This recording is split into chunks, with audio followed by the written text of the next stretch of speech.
সুখ আসে, দুঃখ দরজার গোড়ায় দাঁড়িয়ে থাকে। সুখ চলে যায়, দুঃখ আসে, সুখ দরজার গোড়ায় দাঁড়িয়ে থাকে। এই হলো আমাদের জীবন। যেমন জোয়ার ভাটা, জোয়ার মাত্র 3 ঘন্টা আর ভাটা হলো 9 ঘন্টা। আমাদের জীবনে সুখের থেকে দুঃখের ভাগটা হয় বেশি। তাই বলছে যে আনন্দ সুখময়, মানে সুখ থেকে যে আনন্দ আমরা পাই সেই আনন্দ কিন্তু চিরস্থায়ী নয়, সেই আনন্দ হলো ক্ষণস্থায়ী। কিরকম দেখুন, এখন কটা বাজে বলুন তো? ঘড়ি তো নেই, কটা বাজে? হ্যাঁ, 7টা পেরিয়ে গেছে। এখন যদি বাড়িতে থাকতেন তাহলে পরপর টিভিতে সিরিয়াল গুলো দেখা হতো। কি মিস হয়ে গেল বলুন দেখি। এই যে সিরিয়ালের কারুর কারুর এমন নেশা, সারাদিন ধরে দেখে যাচ্ছে, সারাদিন রিপিট টেলিকাস্ট হচ্ছে আর সারাদিন দেখছে। দীর্ঘদিন যদি বাবা এইভাবে টিভি দেখতে থাকে তাহলে কি হবে? চোখ তো নষ্ট হবে, ডাক্তারের কাছে যেতে হবে, কত ড্রপ দেবে, তারপর মোটা গ্লাসে চশমা দেবে, এমনকি অপারেশন করা হতে পারে।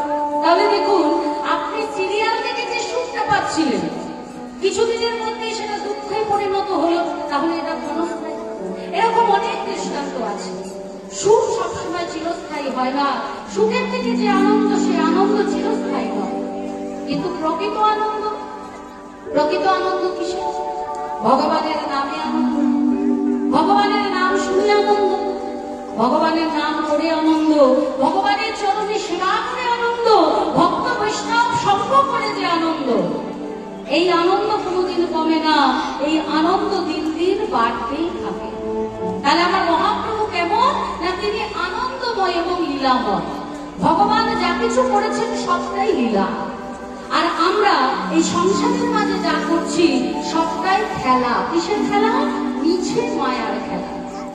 তাহলে তিনি আনন্দময় এবং লীলাময়। তাকে দেখতে কেমন? হে মাভ দিব্যচ্ছবি সুন্দরায়, দিব্য তার রূপ সোনার মতো উজ্জ্বল, তার গায়ের রং দিব্য দেখতে তাকে। তা ভগবান আমার আনন্দময় লীলাময়, ভগবানকে সুন্দর দেখতে, এ তো আমরা সবাই জানি বাবা। এতে আবার নতুন কথা কি আছে? আরে বাবা কীর্তনিয়া, তুমি এটা বলো যে সে আমাদের জন্য কি করেছে। এই কথা যদি আসে মা, তাহলে বলবো তিনি আমাদের জন্য যেটা করেছেন, কোন যুগে কোন দেবতা আমাদের জন্য তা করেন। সত্যতেতা তারপর 3 যুগেও ভগবান এসেছেন। সত্য যুগে নারায়ণ, ত্রেতায় রাম, তারপরে কৃষ্ণ। এই 3 যুগের ভগবানও আমাদের জন্য তা করেননি যা আমার কলির ভগবান শ্রীকৃষ্ণ চৈতন্য মহাপ্রভু করে গেছে। আরে বাবা সেটা কি? সেটা বলবে তো? তস্मै মহাপ্রেম রস প্রদান। সেই প্রেম রস প্রদান করেছেন যা এতদিন গোলক বৃন্দাবনের মাঝে লুকিয়ে রাখা ছিল। যে প্রেম ব্রহ্মার বাঞ্ছিত ধন, শিবের আরাধ্য রতন, যে প্রেম পাওয়ার জন্য ব্রহ্মা বাঞ্ছনা করে, শিব ঠাকুর পঞ্চমুখে নাম করে বাঞ্ছনা করে, মা লক্ষ্মী বিষ্ণুর চরণ সেবা করে বাঞ্ছনা করে, সেই প্রেম যা গোলক বৃন্দাবনে লুকানো। কোন যুগে কোন দেবতা দিলেন না, কিন্তু এই কলিতে আমার প্রেমের ঠাকুর শ্রীকৃষ্ণ চৈতন্য মহাপ্রভু সেই গোলকের গোপন প্রেম আপামর জনসাধারণের মধ্যে বিতরণ করলেন। ভেবে দেখলেন না মা, এই প্রেম পাবার যোগ্য কে আর এই প্রেম পাবার অযোগ্য কে? যে অযোগ্য তাকেও দিলেন হরি নামে প্রেমে, তাকে ধন্য করলেন। যেমন জগাই মাধাই চাপাল গোপাল চাঁদকাজি, আরো কত। তাই বলছেন তস্मै মহাপ্রেম রস প্রদায়, সেই মহাপ্রেম রস প্রদানকারী চৈতন্য চন্দ্রায় নমো নমস্তে। প্রেমের ঠাকুর শ্রীকৃষ্ণ চৈতন্য মহাপ্রভুর শ্রী চরণে আমরা সবাই জানাই বারংবার প্রণাম। হৃদয় গৌরী প্রেমানন্দে হরি বল। আজি সুরধ্বনির তিনি আজ গৌর কিশোর সহচর মেলি গোড়ায় আমার আনন্দে বিভোর। আজ গৌরাঙ্গ মহাপ্রভু সুরধনী গঙ্গার তীরে ভক্তগণ পার্শ্বদগণ সঙ্গে করে হরিনামের খেলায় মেতেছে। যে হরিনামে কলিযুগে তিনি বিতরণ করলেন, প্রত্যেকটি জীবের মাঝে কেন করলেন? কারণ এই কলিযুগে তিন ভাগ পাপ, এক ভাগ পুণ্য। সত্যযুগে দাদা সবটাই পুণ্য ছিল। সত্যযুগে বা কোনো পাপ ছিল না, কোনো মিথ্যা ছিল না, সবটাই ছিল পুণ্য। 4 ভাগে 4 ভাগ পুণ্য। যখন ত্রেতা যুগ এলো তখন 3 ভাগ পুণ্য আর 1 ভাগ পাপের প্রবেশ হলো। তাহলে 3 ভাগ পুণ্য 1 ভাগ পাপ। পাপটা এলো কেন? রাম রাবণের যুদ্ধকে কেন্দ্র করে। যখন দাপর যুগ এলো তখন পাপের ভাগ আর পুণ্যের ভাগ সমান হয়ে গেল। 2 ভাগ পাপ 2 ভাগ পুণ্য। আর এই দাপর যুগ থেকে শুরু হলো কাকে মারবো, কাকে ধরবো, কার সঙ্গে মিথ্যাচার করবো, কার সঙ্গে ছলচাতুরি করবো, প্রতারণা করবো, কার জিনিস কেড়ে নেবো, তাকে বঞ্চিত করবো।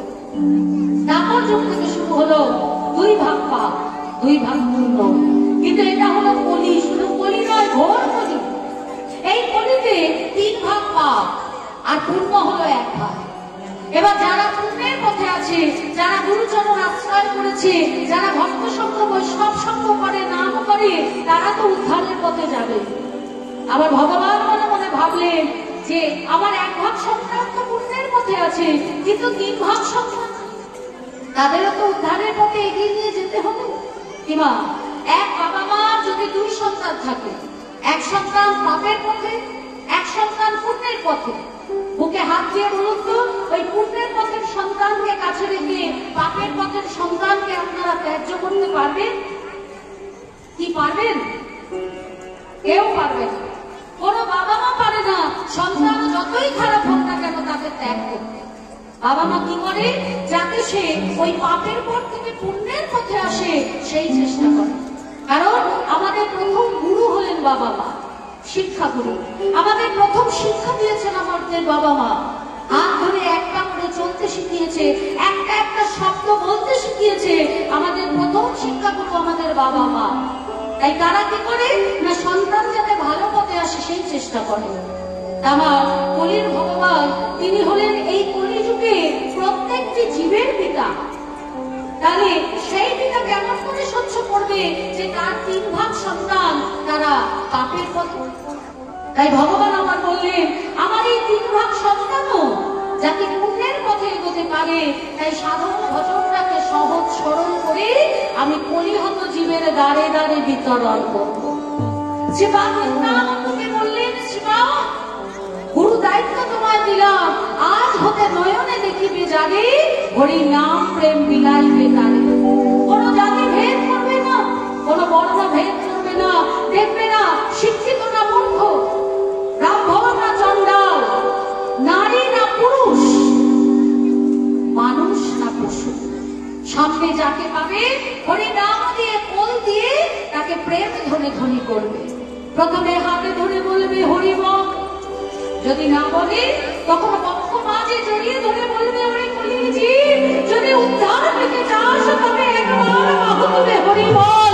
তাও যদি কলির জীব না বলে তখন চরণে ধরে চেঁচে সেটে বলবে হরি কলির জীব হরি। একটা দিন আসবে শ্রীপাদ, পৃথিবীতে যত আছে নগরাদি গ্রাম সর্বত্র প্রচার হইবে মোর এই মধু মাখা হরি। আমার মহাপ্রভুর সেই মুখনিসৃত বাণী আজ সত্য হয়েছে বাবা। সারা বিশ্বে আজ হরিনামের বন্যায় মেতেছে ভক্তরা। লন্ডন বলুন, আমেরিকা বলুন, কুয়েত বলুন, সোভিয়েত রাশিয়া বলুন, যেখানেই বলুন না কেন হরিনামে বিদেশি ভক্তরাও মেতে উঠেছে। যা জ্বলন্ত দৃষ্টান্ত মায়াপুর ইস্কন। তারা শুধু নিজেরা নাম করছে না, পথে বেরিয়ে তারা নিজেরা নাম করছে এবং পথচারী যারা তাদেরকেও হরিনামে 2টি বাহু তুলে নৃত্য করাচ্ছে। তাহলে আমার মহাপ্রভু সেই চিরশাশ্বত বাণী আজ কিন্তু সত্য হয়েছে। আজ সকলে প্রেমের বন্যায় মেতেছে, কারণ মহাপ্রভু সবাইকে বলেছিলেন ওরে কলিজি প্রেমানন্দে মেতে হরি বল, প্রেমানন্দে মেতে হরি বল, হরি নামের বন্যা যে প্রেমানন্দে মেতে হরি বল, হরি নামের বন্যা যে প্রেমানন্দে মেতে হরি বল, হরি নামের বন্যা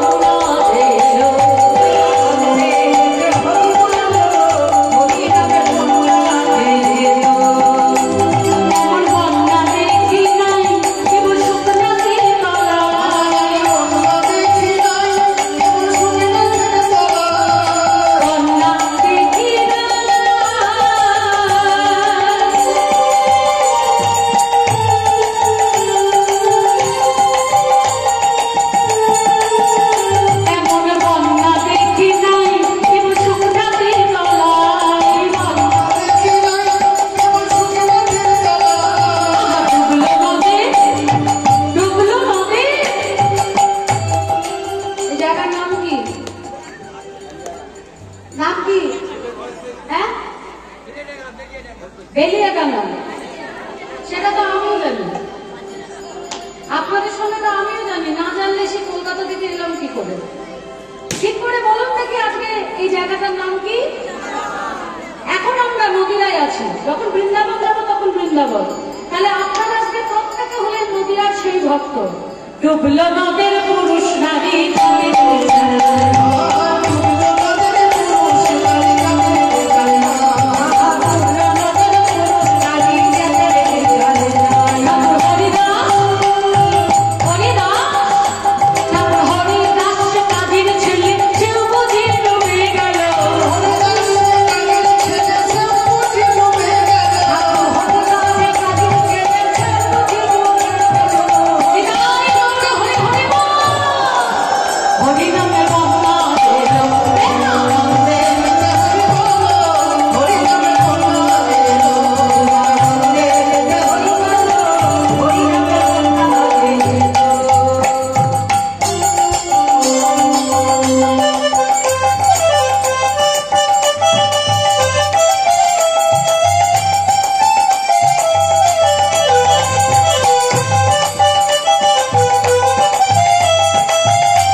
এই বন্যা এমন বন্যা, কিসের বন্যা? না প্রেমের বন্যা।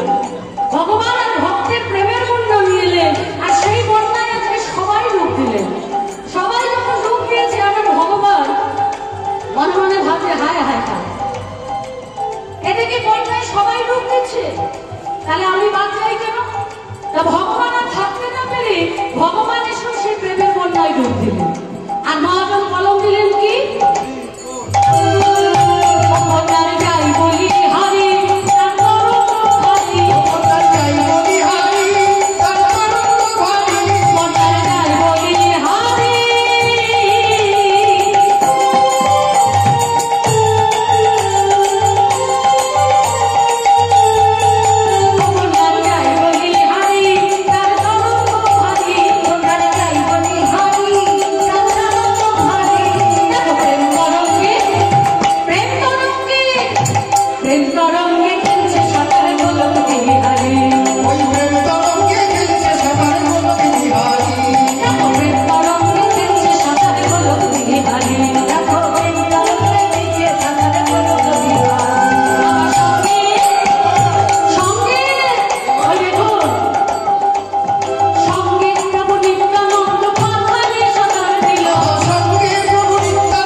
যতক্ষণ না পরিপূর্ণ আত্মসমর্পণ হবে ভগবান গ্রহণ করবে না।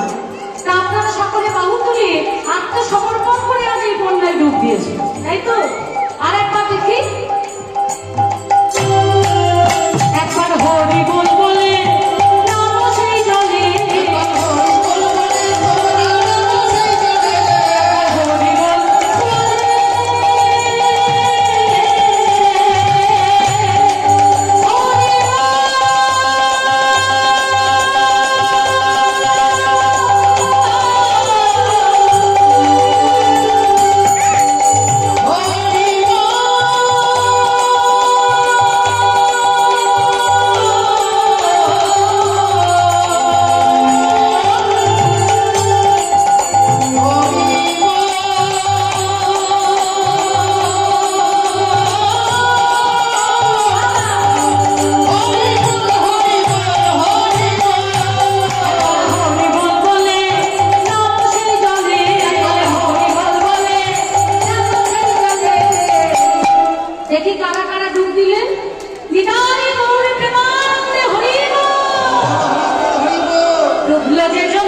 ভট্টাচার্য। তা আপনাদের কাছে বলি, এই গানটি হচ্ছে আমাদের প্রাণের গান। কেন প্রাণের গান? না, আমার কীর্তন শিক্ষাগুরু, কীর্তন সম্রাট সুমন ভট্টাচার্য, তারই পিতা হচ্ছেন সন্তোষ কুমার ভট্টাচার্য। এই গানটি লিখেছেন সন্তোষ কুমার ভট্টাচার্য, অর্থাৎ আমাদের জেঠুমনি। আর এই গানটিতে সুর দিয়েছেন কীর্তন সম্রাট সুমন ভট্টাচার্য, যিনি হলেন আমার পূজনীয় শ্রী গুরুদেব। তাহলে গুরুঘরের কিছু যদি আপনাদের মতো ভক্তের কাছে নিবেদন করা যায়, আপনাদের চরণে সেবা দেওয়া যায়, এর থেকে বড় আনন্দ আর কি হতে পারে? কি হ্যাঁ কি না? বিদায় হরে হরে ডুবলো যে জল পেল রতন সন্তোষ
যে শিবাসাঙ্গীরা হয়েছে, নদিয়া নবদ্বীপে পরিণত হয়েছে।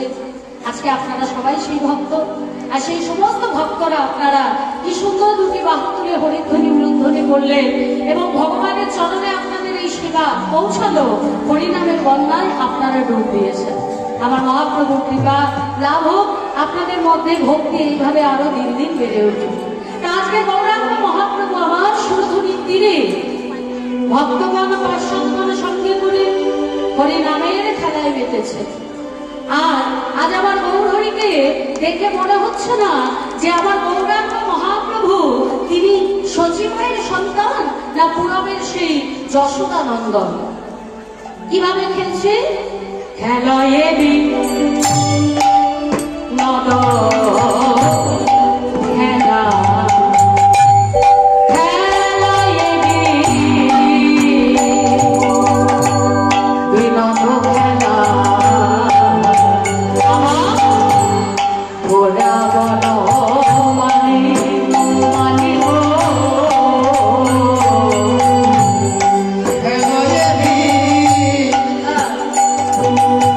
Yeah.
ভালোবাসে।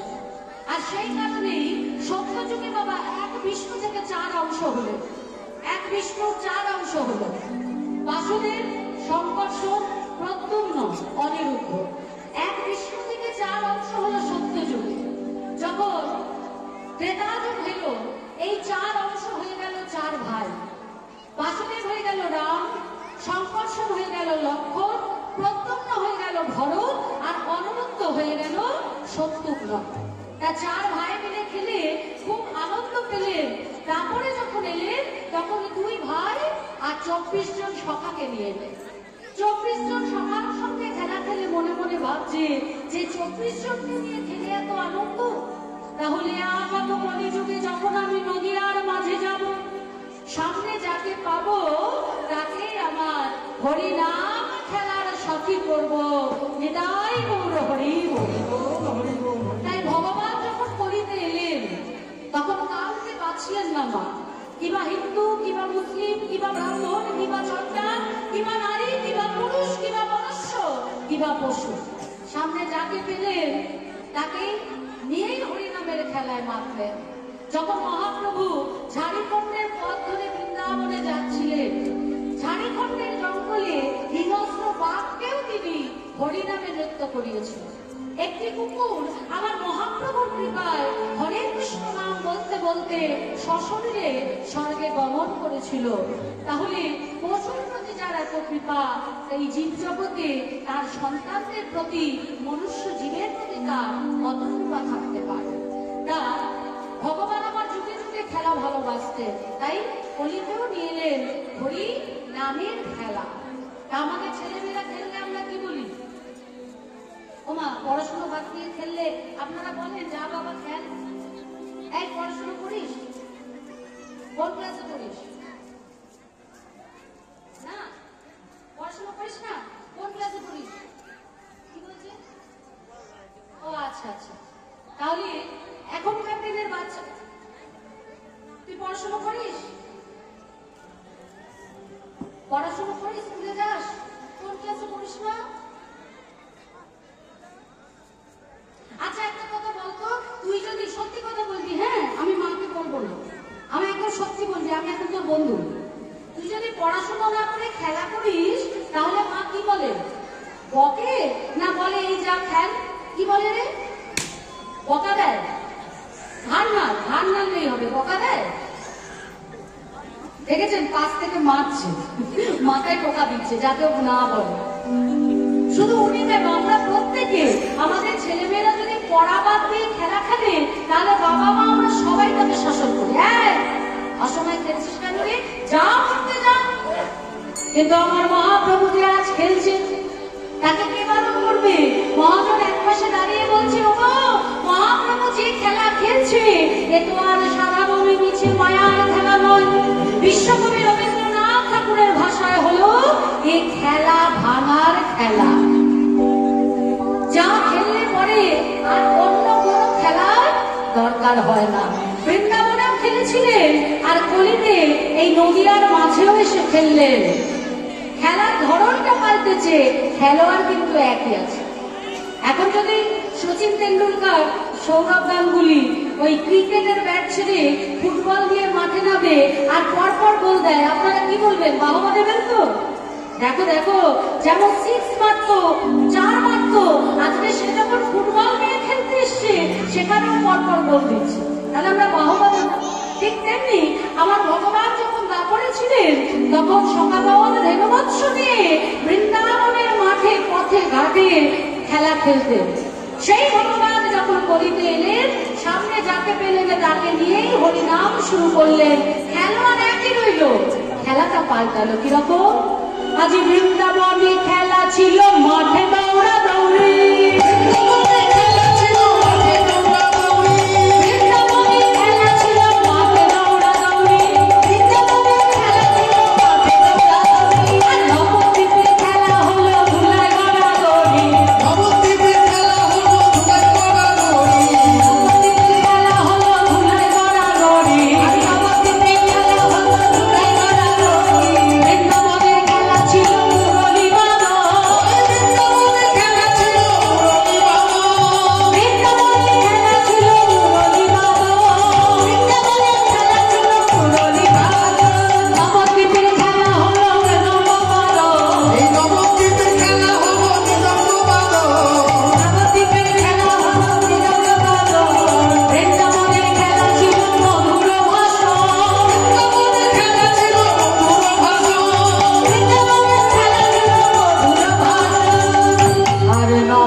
একবার কাঁদতে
তবেই তুমি এই হরিনাম খেলার সাথী হতে পারো। হরি বলে কাঁদিতে পারো, বলি তো বলি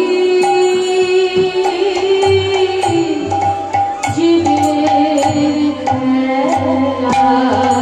হরি বলায়া বাহু তোলা এই তো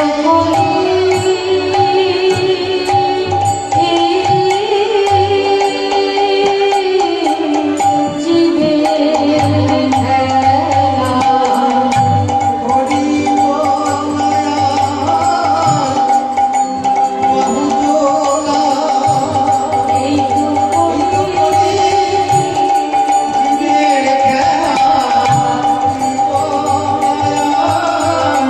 বাহু তোলা, এই তো জীবের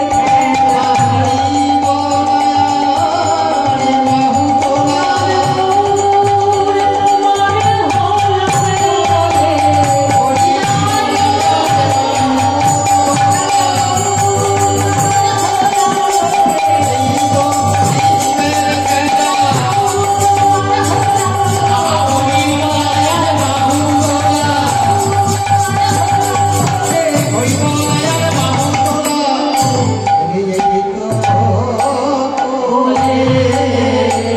বলি জীবের খেলা। মহাপ্রভু বলিতে এসছেন মা। প্রত্যেকটি যুগে দেবতারা বলেছেন আমাদের নাম করো, আমাদের চরণে পুষ্পাঞ্জলি দাও। আমার মহাপ্রভু কিন্তু একবারও তা বলেন। কলিহত জীবের উদ্দেশ্যে বললেন, ওহে কলির জীব, তোমরা কেন এসেছো? আমরা কেন এসেছি? কৃষ্ণ ভজিবার তবে সংসারে আইব। আমরা এসেছি মা কৃষ্ণ ভজন করার জন্য। প্রত্যেকের বাড়ি, প্রত্যেকের দরজায় আমার ভগবান দাঁড়িয়ে আছে আশার আশায়। যদি কোনো ভক্ত দুটি বাহু প্রসারণ করে তাকে বলতে পারে, এসো এসো দয়াময়, আমার ঘরে এসো, তৎক্ষণাৎ সেই ঘরে প্রবেশ করে। যা জ্বলন্ত দৃষ্টান্ত আমরা পাই মহাভারতের একটা ছোট্ট ঘটনা থেকে। যখন কুরুক্ষেত্রে যুদ্ধ শুরু হলো, 18 দিন ধরে যুদ্ধমান, সেই যুদ্ধে কৃষ্ণের রথে সারথি হলেন কে না ভগবান শ্রীকৃষ্ণ।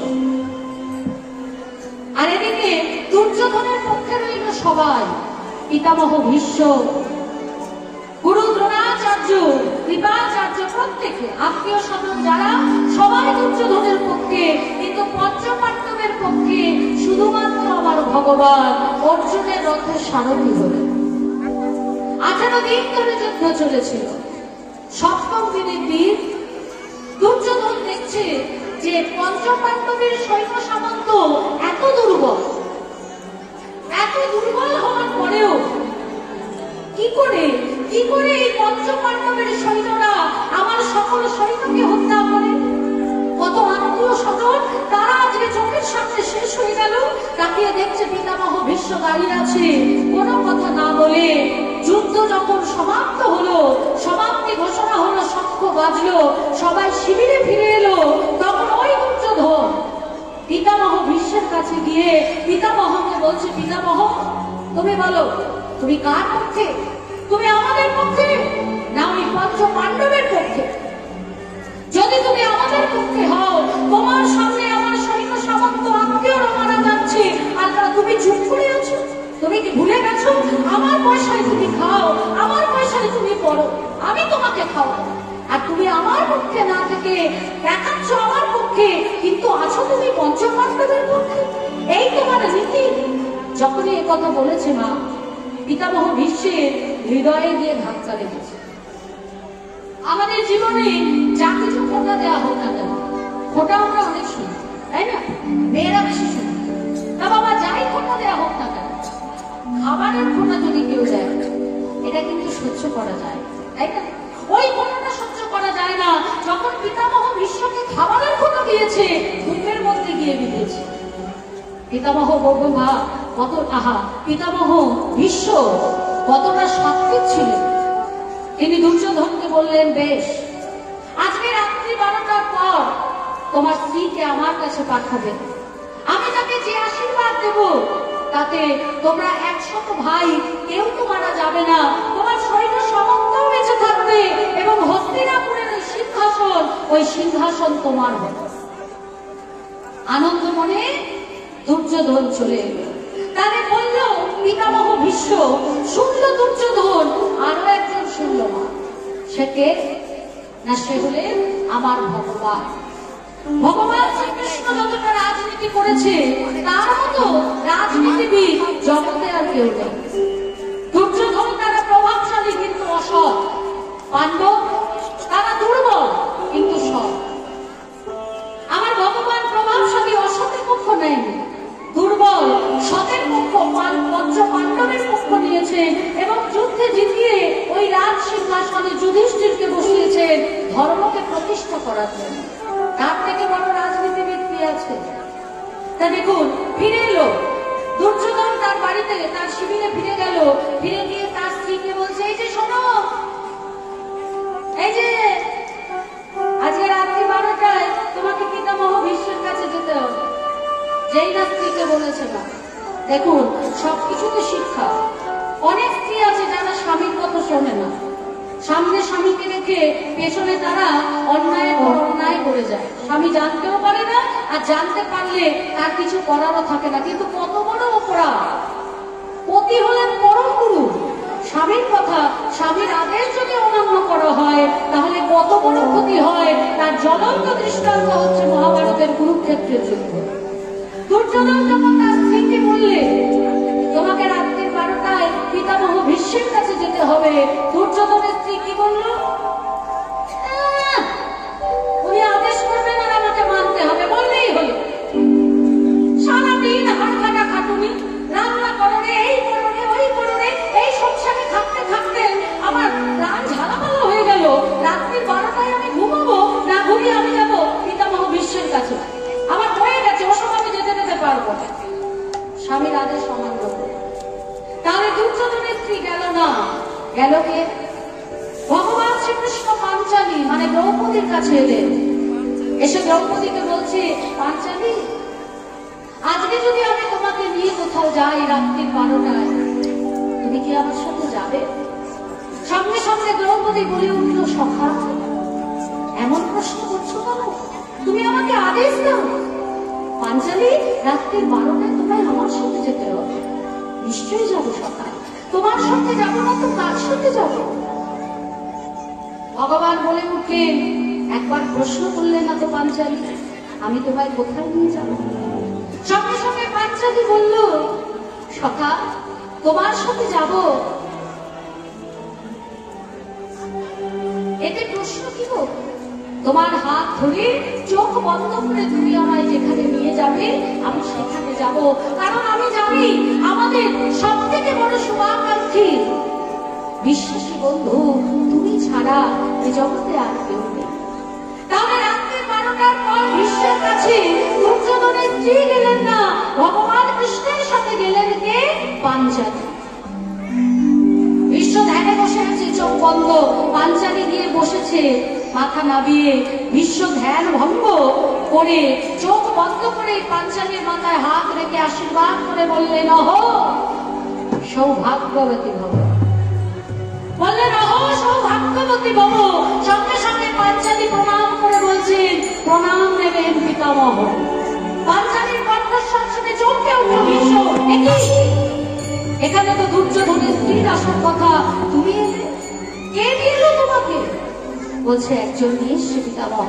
কে সে? কোথায় সে? বলছে, সে তোমার দরজার দ্বারে দাঁড়িয়ে আছে। শুধু তুমি নয় পিতামহ, প্রত্যেকটি ভক্তের দরজার দ্বারে সে দাঁড়িয়ে থাকে। কখন কোন ভক্ত দুটি বাহু সমন করে তাকে বলবে, হে দয়াময়, কৃপাময়, করুণাময়, এসো এসো আমার ঘরে। সে যে ভালোবাসার কাঙ্গাল মা, কিচ্ছু চায় না, শুধু একটু ভালোবাসা পেলেই সে খুশি। বুঝতে পারলেন বিশ্বকে এসেছে, বললেন বেশ। সে যখন দাঁড়িয়ে দাঁড়িয়ে আছে, আমি যাব তার কাছে। দাঁড়িয়ে এসে দেখছে মাধব, প্রণাম করে বললেন, হে দয়াময়, আজ তুমি আমার কাছে এলে না, কিন্তু তুমি আমার কথা দাও, আমার যখন শেষের দিন আসবে তুমি আমার কাছে এসে আমার হাত ধরে আমার ভগবানের চরণ ধরে। ভগবান বললেন, তথাস্তু। ফিরে এলেন দ্রৌপদীকে নিয়ে ভগবান। 18 দিন ধরে যুদ্ধ চলল। দুর্যোধন 100 ভাই প্রাণে মারা গেল, সৈন্য সামন্ত আত্মীয় স্বজন প্রত্যেকে মারা গেল। কুরুক্ষেত্রের মেদিনী রক্তাক্ত কত প্রাণ ঝরেছে সেখানে। পতিত পাবনে মা গঙ্গার তীরে পিতামহ বিশ্ব সরসজ্জায় সাধিত। সবাই দেখতে আসছে, যাদের আসার কথা নয় তারাও আসছে, আসার কথা যাদের তারাও আসছে। অর্জুন এলো দেখতে। পিতামহের হেতু দশা থেকে অর্জুন কাঁদছে, আর অর্জুনকে দেখে আমার পিতামহ কাঁদছে। অর্জুন বলছে, পিতামহ, তোমার বড় কষ্ট হচ্ছে তাই না? পিতামহ বললে, অর্জুন, আমার শরীরের কষ্ট নয়, আমার হচ্ছে মনের কষ্ট। যাদের আসার কথা নয় তারাই আমায় দেখতে, তুমি এলে আমায় দেখতে, কিন্তু যার আসার কথা ছিল সে তুলল না। সে যে আমার কথা দিয়েছিল আমার শেষের সময় সে আমার কাছে এসে আমার হাত ধরে আমায় ভগবানকে পার করে দেবে, ওই সে তুলল না। অর্জুন বললে, সে যখন কথা দিয়েছে পিতামহ সে ঠিক আসবে। শেষের দিনে ভগবান এলেন পিতামহের কাছে। পিতামহের কাছে এসে পিতামহকে প্রণাম করে বলছে, প্রণাম পিতামহ। অযোধ্যাতে পিতামহের জয়ন বাড়ি ঢুকছে। এসেছো মাধব, এতদিন ভাবে তুমি এলে, আমার বুঝি যাবার সময় হয়েছে। হে মাধব, তবে আর দেরি কেন? আমার হাত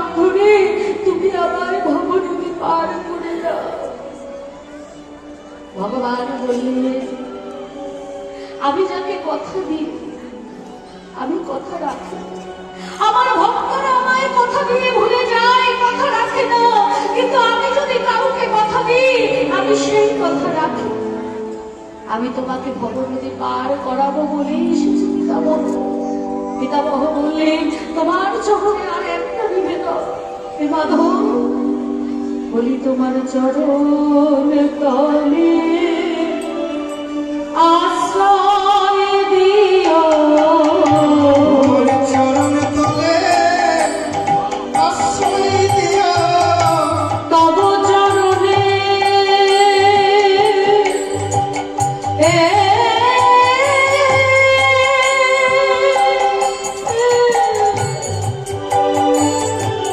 আমার মিনতি, তব চরণ তলে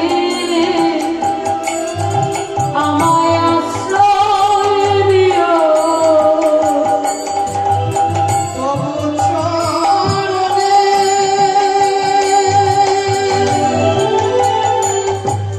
আমার এই বিনাশ শুধুই জন হৃদয় প্রতি জন্মে জন্মে তবু চরণে মিনতি। জন্মে নয় প্রতি জন্মে জন্মে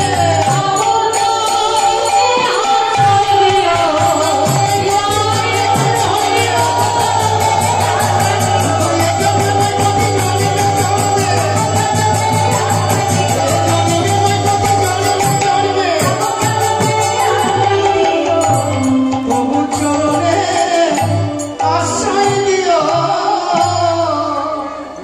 ভগবান ভক্তের জন্য অপেক্ষা করে, কিন্তু ভক্ত ভগবানকে ভালোবেসে কাছে টানতে পারে না। আজকে বৃন্দাবনের নবদ্বীপের মাঝে শ্রীকৃষ্ণ চৈতন্য মহাপ্রভু হরি নামের খেলা খেলতে খেলতে আজকে যেই না সূর্যের দিকে তাকিয়েছে, দেখছে কি দীপায় অবসান হেতে চলিয়া।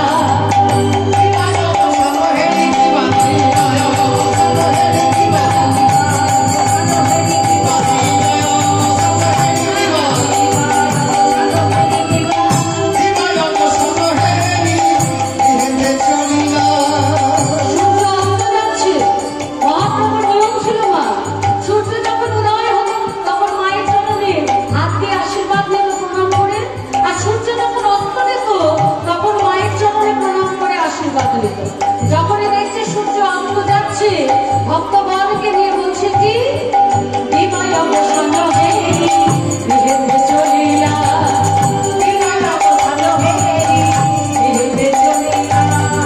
জননী চরণে আসি প্রণাম করিলা।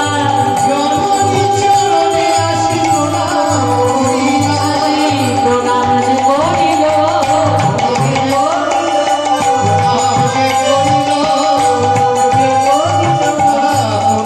করিল মায়ের চরণে আসি প্রণাম যে করিল।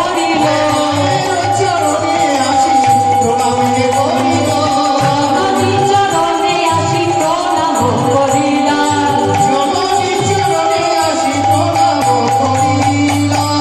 মায় আমার প্রতিবেশীগণকে বলছে, দেখো দেখো আমার নিমাই যতই হরি নামের খেলায় মত্ত থাক না কেন, সূর্য উদয়ের সময় আমায় প্রণাম করতে ভোলে না, সূর্য অস্ত যাওয়ার সময় আমায় প্রণাম করতে ভোলে না। তাই মা আমার যখনই নিমায়ের কথা বলছে, দেখবেন মা সন্তানের গর্বের কথা বলতে গেলে মায়েদের চোখ প্রেমাশ্রুতে ভরে ওঠে, তাই না? চোখে যদি জল থাকে তাহলে কিন্তু পরিষ্কার দেখা যায় না, দেখা যায় যখনই সন্তানের গর্বে মা গর্বিত হয়, মায়ের চোখে প্রেমের অশ্রু, সন্তানের প্রতি যে স্নেহের অশ্রু, সেই অশ্রুতে ভরে যায়। তাই মা আমার দেখতে পাচ্ছে না যে নিমাই আসছে কিনা, অনেকজনের সঙ্গে নিমাই, তবে সবার সঙ্গে তো আর নিমাইকে মেলায় না। আর আমি অমৃত ভুজো সুচারু দীর্ঘ কেশ, পাখির দন্তের ন্যায় মৃদুমন্ত হাসি, চরণে সোনার নুপুর।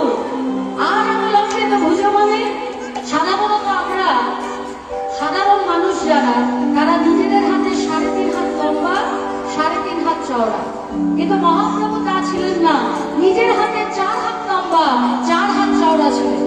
তাহলে সবার থেকে কিছুটা হলেও মহাপ্রভু একটু অন্যরকম। তাই দূর থেকে মা দেখছে যেন নিমাই, কিন্তু যেহেতু চোখটা জলে ভরা মা পুরোপুরি বুঝতে পারছে না। যখনই নিমাই প্রণাম করেছে আর বলছে কি, আশীর্বাদ করো মা, আশীর্বাদ করো মা, আশীর্বাদ করো মা,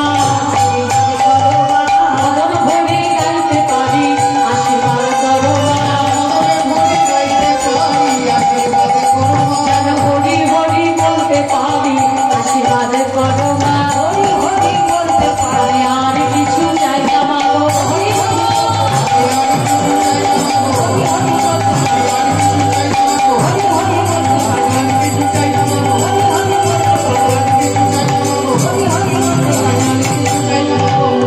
আশীর্বাদ করো মা। মা নিমাইয়ের মাথায় হাত রেখেছে, রেখে যখনই চোখটা বন্ধ করেছে মা, চোখের ওই জলটা পড়ে গেছে। আর যখনই জলটা পড়ে গেছে তখন মা কি দেখছে, ধুলায় ধূসর অঙ্গ, গদ গদ ভাব। নিমাইয়ের সারা অঙ্গে ধুলা মাখা। তা মা আমার নিমাইয়ের হরিনাম খেলার যে সঙ্গী নরহরি সরকার, নরহরি সরকারকে বলছে, হ্যাঁ রে নরহরি, বলি কে ধুলা দিয়েছে, কে ধুলা দিয়েছে, কে ধুলা দিয়েছে, আমার নিমাইয়ের ওই কোমল অঙ্গে কে ধুলা দিয়েছে।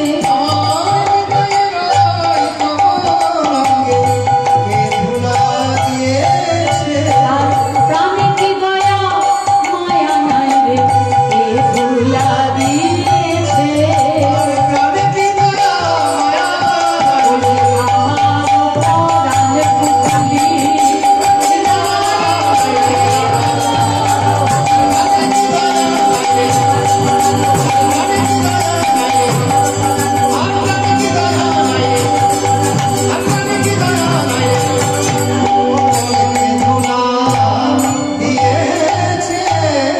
নরহরি সরকার বলছে, মাগো তোমার নিমাইয়ের অঙ্গে কেউ ধুলা দেয়নি মা, কেউ দেয়নি না মা। তাহলে ধুলা লাগলো কেমন করে? বলে ধুলা আপনি মেখেছে। কেমন ভাবে মেখেছে জানো? ওই হরি ভক্তের চরণ ধুলায় বরাবরই দিয়ে তোমার নিমাই আপনি ধুলা মেখেছে। যে অঙ্গে সচিমা চন্দন মেখে ভয় পায়, কোমল অঙ্গে ব্যথা লাগবে বলে সেই সারা অঙ্গে ধুলা মাখা। মা বলছে, হ্যাঁ রে নরহরি, বলি ভক্তের চরণ ধুলা অঙ্গে মেখেছে কেন? বলে মা গো, বৈষ্ণব চরণ রেণু মস্তক ভূষণ বেনু, আর নাহি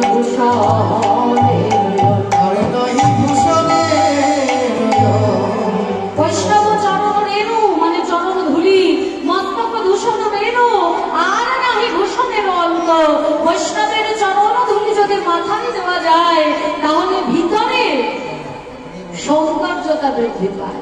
বাইরে সুন্দর হলেই সুন্দর নয়, বাইরে আমরা নিজেদেরকে কত কিছু দিয়ে সাজাই মা, গয়না দিই, শাড়ি দিই, কত রকমের মেকআপ দিই, তাই না? পেটে যখন ছুটরায় ডট মারে কত ভালো ভালো সেবা দিই। এটা হলো একটা রথ, দেহ রথ। এই রথের সারথি হলেন উনি। যখন উনি এখান থেকে নেমে চলে যাবেন তখন এই রথটাকে 4 জন কাঁধে করে নিয়ে গিয়ে নয় দাহ করবে, আর না হলে মাটির তলায় সমাধিস্থ করবে। তাই বাইরে না সাজিয়ে যদি ভিতরটা সাজানো হয়, ভিতরটা যদি সাজানো হয় তাহলে সে আমার ভগবানের সাথে ভগবতী পার হতে পারে। তাই বৈষ্ণব চরণ ধুলি অঙ্গে